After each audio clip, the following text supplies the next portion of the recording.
thinking that I needed to be romantically attracted to someone. My classmates would be like, "Hey Dom, who do you like?" Why? "I'll tell you who I like if you tell me who you like." And I'm thinking, I don't necessarily like anyone in particular, but for this transaction to go through, I guess I needed to name someone. And as a kid, most of us haven't really had much time to know a lot of people, so my choices were limited to pretty much whoever was in my school, more specifically in my classrooms. I don't know, Sarah? Ooh, I'm telling! Wait, what? Who do you like? Oh, I got baited.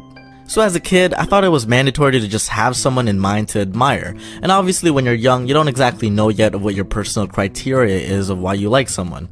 Growing up, you develop these things based on experiences, and over time you tend to narrow your tastes down to certain traits that the person must have in order for you to be interested.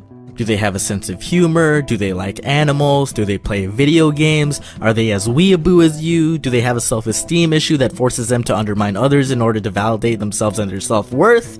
It's up to you to determine these things so that if you were to pursue someone with those traits, then it's safe to assume that you'd probably get along. But when we were kids, let's be honest, we were shallow assholes. Why do you like Victoria? I don't know, she's pretty and nice. Why do you like Jerry? I don't know, he's funny and nice. Why do you like Steve? I don't. Yeah, same. When I was a kid, I tended to like the popular girls, not like the bratty, cliche, everyone is trash beneath my feet, mean girls, but the girls that most guys also had a crush on. Melody was the intelligent beauty. I didn't really have a reason to talk to her, so I pretty much admired her from afar. I remember one time the teacher had us read from the textbook out loud to the class, and once it was Melody's turn, I gave her like 200% of my attention. As she was reading, I was following along and came across a word that I've never seen, but once she got to the word, Fahrenheit, she read it with no hesitance, and I was so surprised and impressed that it further emphasized my attraction to intelligence. Dom, how could you not know the word Fahrenheit? Okay, first of all, I was like 9, and second of all, the rest of the world uses Celsius. Alright, get out of here. Eventually, after realizing that I had zero chance with Melody, I eventually developed a crush on another girl that I also had zero chance with, Rachel. Rachel was the sporty girl in my class. She was the fastest girl in all the running activities in PE, and was actually faster than most of the guys. During recess, she usually played sports and other games with guys because a lot of the girls weren't into the games we played. I had more interactions with her because we were all kind of in the same group of friends who played during recess. Later on, we all find out she had a crush on Liam, who was also one of my friends. And you'd think I'd be upset or jealous of Liam, but looking back, Liam was a pretty good looking guy, and also not a douchebag, so yeah, good choice, not bad, no big deal. I got over it pretty quick. And then there was Stephanie. She was a bit different from the girls I've liked. She wasn't part of the popular group, she wasn't the most intelligent, she wasn't outstandingly athletic, she was more or less kind of average, but I had a crush on her. I was surprised at the fact that not many other guys liked her, considering I was so used to being in competition with pretty much the whole class population, but with Stephanie, it seemed like I was the only guy running. It eventually became public news that I liked Stephanie because of the numerous school dances that occurred, and every time I asked her and only her to dance. I felt like that's pretty much what dances essentially were in elementary school, confession opportunities. If two people were dancing, they were instantly shipped together. Albert and Kaylin are dancing! Ooh! Ryan and Zoe are dancing! Ooh!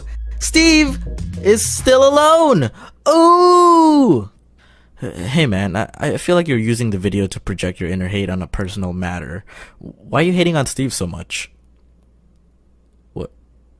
What the heck? Really? Man, f*** you, Steve. Anyway, I'm pretty sure Stephanie knew I liked her. I don't remember properly confessing it because I was a little bitch at the time and I didn't really have the confidence. At the time? Ha! I set myself up for that. But despite knowing, nothing really progressed between us, and for good reason too. We didn't really have that much in common, nor had any familiar things to talk about. At the beginning of grade 6, I had to move to a new school and left behind a lot of close friends. Near the end of the school year, I decided to visit my old school again and see my friends and teachers. By that time, I went through puberty, and although I didn't get a major growth spurt, I did develop this sexy voice that you hear today, haha. Although school was still happening, it was the end of the year, so not many activities were happening in class. I spent the day at the school, and when it came time for recess, I decided to look for Stephanie, whom I didn't see in the class I stayed in because she was in a different homeroom. My friends were egging me on to talk to her and make some moves, and I was actually feeling more confident to do so. Moving to the new school helped me build some interpersonal skills, so I was like, yeah, I'll talk to Stephanie, let's go! And I don't know what happened with Stephanie over the months, or if it was just the heat of the moment, but she kinda flirted back with me, hoo.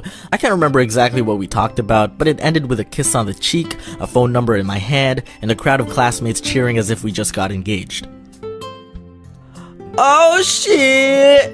And I repeat, I don't know what happened with her or why things went so smoothly that day, but when I got home that night, I decided to call her. TLDR, she blew me off. Even though we went to different schools, which was honestly just like a 15-minute drive away, she said she didn't feel comfortable pursuing anything with me. It didn't even really sound like she wanted to stay friends either by how the conversation went. So why even give me your number? I had a hunch that maybe her friends had just told her to play along or something. I don't know. I was pretty confused, but not exactly disappointed. I was always crushing on girls out of my league, so rejection wasn't really anything new to me. The real problem though was when girls didn't reject me, and I got into relationships that neither I nor they were probably ready for. And thus a shitstorm saga of breakups began. Woo! You suck, Steve. Man, girls sure are hard to understand, huh, Mob?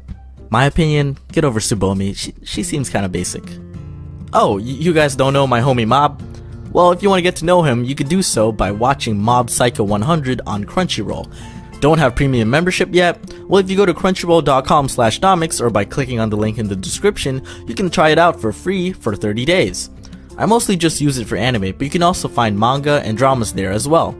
Airing new episodes as soon as an hour after Japan, having professionally subbed episodes, ad-free and in 1080p, and available on most devices, it's my go-to place for anime. Especially now that they're partnered with Funimation. Ooh, can't wait to see what they'll make available. But hold up, if you guys want to wait till next month, you can watch along the first episode of Mob Psycho with me and Jax Films. If you remember, we did this before with ReZero and had a lot of fun doing so. If you head over to watchalong.club, it'll show you how you can join us on October the 6th at 7 p.m. PST. Hope you guys can come hang out. See ya!